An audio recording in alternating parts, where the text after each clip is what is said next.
Shalom, selamat pagi, selamat berjumpa di hari yang baru, hari yang indah Tuhan telah karuniakan kepada kita.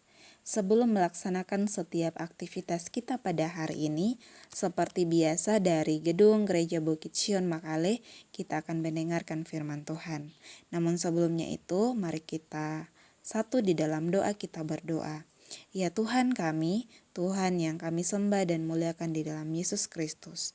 Kepadamu pada pagi hari ini kami datang mengucap syukur berterima kasih untuk segala kebaikan Tuhan yang terus nyata dalam hidup kami. Terima kasih karena Tuhan boleh menyertai dan boleh bersama-sama dengan kami semalam-lamanya. Terima kasih karena kami boleh bangun di pagi hari ini dengan segala keberadaan kami. Kami tahu bahwa semua ini bukan karena kekuatan dan kemampuan kami Tuhan, melainkan karena campur tangan Tuhan sendiri dalam hidup kami. Saat ini Tuhan kami mau membaca dan merenungkan firman-Mu. Kiranya Roh Kudus-Mu mengurapi, menguasai setiap hati dan pemikiran kami, sehingga kami boleh mendengarkan dan merenungkan firman-Mu. Berfirmanlah Tuhan, sebab sesungguhnya kami telah siap untuk mendengarkannya. Di dalam nama Tuhan Yesus kami datang berdoa. Amin. Firman Tuhan yang akan kita dengarkan pada pagi hari ini sesuai dengan renungan harian Gereja Toraja, Kamis 21 Desember 2023, terdapat di dalam Ibrani pasal 1 ayat 1 sampai ayat yang keempat.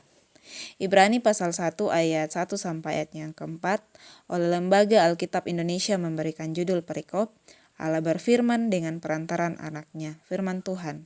Setelah pada zaman dahulu, Allah berulang kali dan dalam berbagai cara berbicara kepada nenek moyang kita dengan perantaraan nabi-nabi, maka pada zaman akhir ini, Ia telah berbicara kepada kita dengan perantaraan anaknya, yang telah Ia tetapkan sebagai yang berhak menerima segala yang ada.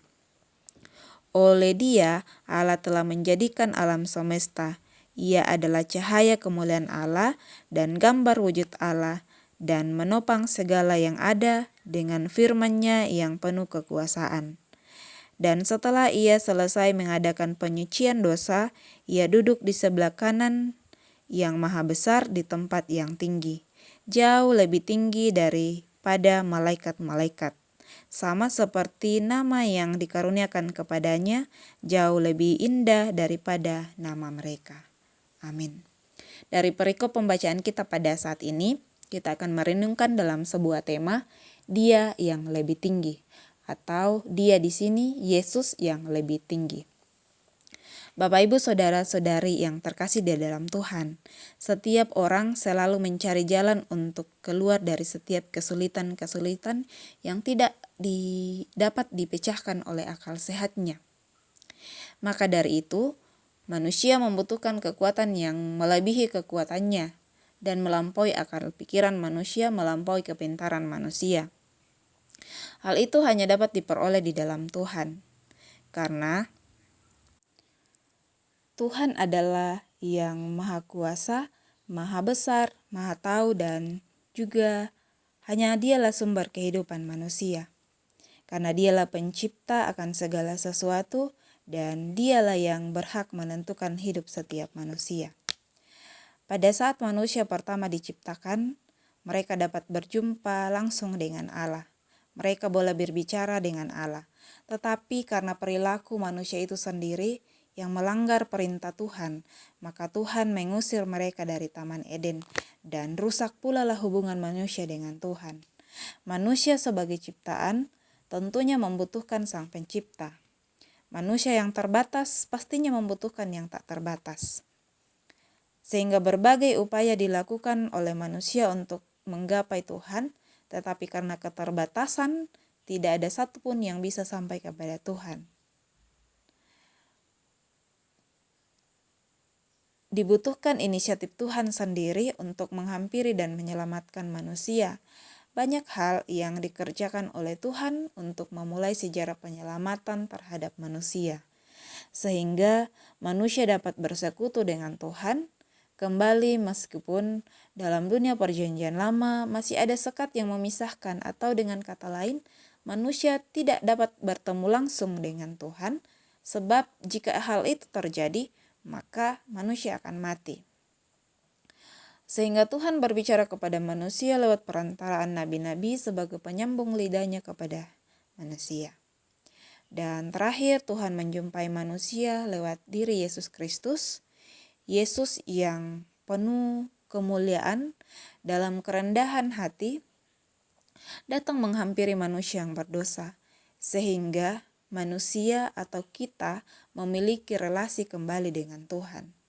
Tidak ada satupun yang dapat menghalangi kita untuk berbicara kepada Tuhan. Yesus yang adalah Tuhan lebih tinggi dari segala hal yang ada di dunia ini. Dia adalah Raja di atas segala raja. Tidak ada satupun yang dapat mengalahkan kedudukannya dan segala hal yang kita anggap mulia dalam kehidupan ini, misalnya kedudukan, jabatan, harta benda, pangkat, atau segala pencapaian-pencapaian dalam hidup kita yang menempati posisi tinggi dalam hidup kita, atau yang kita junjung tinggi, atau yang kita banggakan, itu semua tidak ada bandingannya di dalam posisi hidup kita, karena Yesus adalah segalanya dari semua yang ada.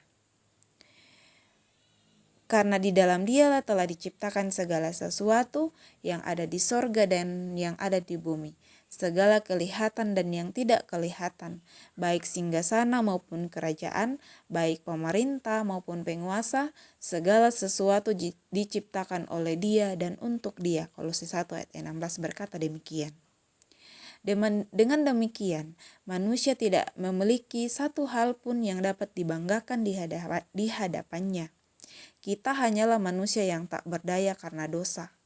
Semua hal yang kita capai, baik itu jabatan, ilmu pengetahuan, kekayaan, kepintaran, atau kesuksesan kita yang lain, justru itulah yang harus membuat kita semakin rendah hati, menyembah dan memuliakan Tuhan. Mari kita mengembalikan segala kemuliaan itu kepadanya, dan Dialah yang akan menempati posisi tertinggi dalam kehidupan kita, dan Dialah yang akan memimpin kehidupan kita. Amin. Mari berdoa. Bapa di sorga, Bapa yang baik, Bapa penyelamat hidup kami, terpujilah nama-Mu sebab Engkau baik bagi kami. Terima kasih karena ada waktu bagi kami untuk merenungkan firman-Mu. Terima kasih kami telah diingatkan bahwa Engkaulah yang memiliki posisi tertinggi dalam kehidupan kami. Sekiranya keakuan kami selama ini memisahkan kami dari kasih-Mu Tuhan, kiranya melalui perenungan saat ini kami boleh belajar untuk menjadikan Tuhan sebagai yang tertinggi dalam hidup kami. Bapa di sorga, terima kasih. Ajar kami untuk selalu memiliki kerendahan hati, untuk tetap memuji dan memuliakan Engkau. Ya Tuhan, hari ini kami telah siap untuk melaksanakan setiap aktivitas kami. Kiranya Tuhan menolong memberkati kami. Tuhan yang melihat, Tuhan yang mengetahui setiap pergumulan hidup kami, setiap apa yang akan kami kerjakan. Kiranya Tuhan yang ada di samping kiri kanan kami, Tuhan yang akan menopang dan menguatkan kami, Tuhan yang akan menjaga dan bersama-sama dengan kami pada hari ini. Tuhan, kami berdoa kiranya hari ini kami terus belajar untuk memaknai kehadiran Tuhan di tengah-tengah hidup kami, bahkan di dalam perayaan kami pada saat ini memperingati hari kelahiran Tuhan, memperingati hari di mana Tuhan dengan kerendahan hati datang menghampiri kami. Kiranya lewat perenungan-perenungan, lewat perayaan-perayaan, lewat apa yang kami kerjakan pada saat ini Tuhan, semuanya kami tujukan untuk hormat dan kemuliaan nama Tuhan. Bapa di sorga, berkati setiap pekerjaan kami, berkati setiap tanggung jawab kami. Kiranya semuanya kami boleh kerjakan, boleh kami lalui, hanya karena Tuhan yang terus menopang dan memberkati kami. Jika ada jemaat Tuhan yang saat ini dalam kelemahan tubuh, Tuhan Engkau menjamah mereka, Tuhan Engkau pulihkan mereka, sehingga mereka terus berikan kesehatan, dan juga mereka diberikan kekuatan dalam menjalani proses pengobatan, di dalam menjalani proses penyembuhan. Tuhan, terima kasih. Engkau terus memberkati setiap hamba-hambamu di dalam melakukan pelayanan di tengah-tengah kehidupan kami. Kiranya mereka tetap senantiasa diberkati dan ditolong oleh Tuhan. Bapa, inilah doa kami, ini permohonan kami. Sambut dan terima kami yang datang bermohon kepadamu di dalam nama Tuhan Yesus. Amin. Bapak, Ibu, saudara-saudara yang terkasih, demikian perenungan kita pada pagi hari ini. Selamat pagi, selamat beraktivitas. Tuhan Yesus memberkati kita semua. Amin.